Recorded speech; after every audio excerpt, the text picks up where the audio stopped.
Достар, бізде медальдардың түрлерін көргізелі. Сразу бағаларын да айтамыз. Шундай медальдар бар. Бұлар өте чоң. Бағасы 230 сом.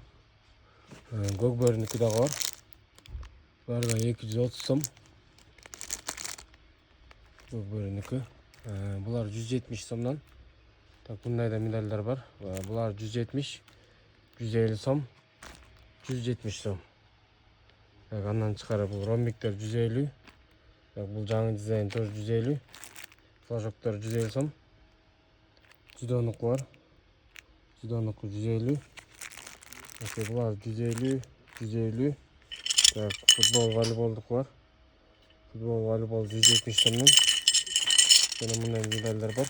150 сом. 150 сом. Балалармен сұрағандарға как раз балалармен 150-ден. Так, бұлардағы 150 и мұндай карта бар. Қырғызстанның картасы, бұлардағы 150 сом.